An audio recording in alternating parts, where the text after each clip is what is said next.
Детская областная клиническая больница – один из объектов счастливчиков, попавших в программу модернизации медицины нашего региона. По ней-то и провели экскурсию для Мурата Зязикова, заместителя полномочного представителя президента в ЦФО и бывшего президента Республики Ингушетия. Главврач больницы демонстрирует обновленные палаты и дорогостоящее оборудование и не раз повторяет.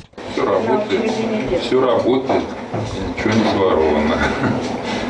Рассказал Владимир Круглый и про современные реанимобили, полученные по программе модернизации. Показал и главную гордость больницы – диализный центр, в котором теперь есть 2 аппарата искусственной почки. Детей хватали, искали перевозку, везли в Москву. Теперь все это делается на месте. Это очень-очень дорого. У нас только это 6 миллионов для пациентов. Да, 6 миллионов только вот 2 этих аппарата. Ну какая вот больница, да, намного дороже. Отметили 15 американских кюветов для реанимации новорожденных. И о строительстве нового корпуса поговорили, сдача которого намечена на 2015 год. В общем, все у нас, как всегда, хорошо. Проблем никаких и даже на зарплаты жалоб нет. Как говорят? Хватает. Хорошо. Это приятно, когда говорят «хватает».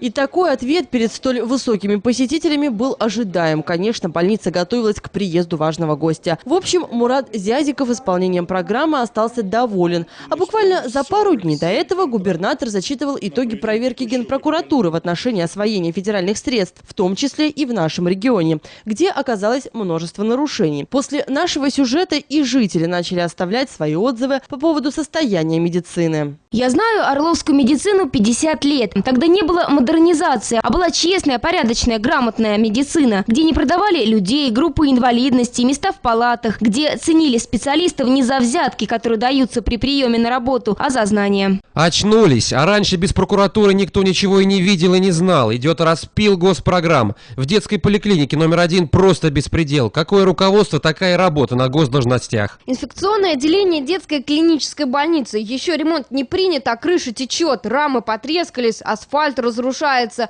Спрашивать не с кого, подрядчики менялись как перчатки. А на вопрос, почувствовали ли жители улучшения в медицинском обслуживании после реализации программы модернизации ценой в 4 миллиарда рублей, 78% ответили, что никаких улучшений не заметили. И лишь 2% отметили какие-то позитивные сдвиги. Вот такие двойные стандарты в нашем здравоохранении. Дорогостоящее оборудование, новые многоэтажные корпуса и экскурсии для гостей из столицы. А на деле очереди, койки в коридорах и недовольство, как со стороны жителей, так и со стороны самих врачей. Анастасия Тимоничева, Артем Моисеев для программы «Оперативный эфир».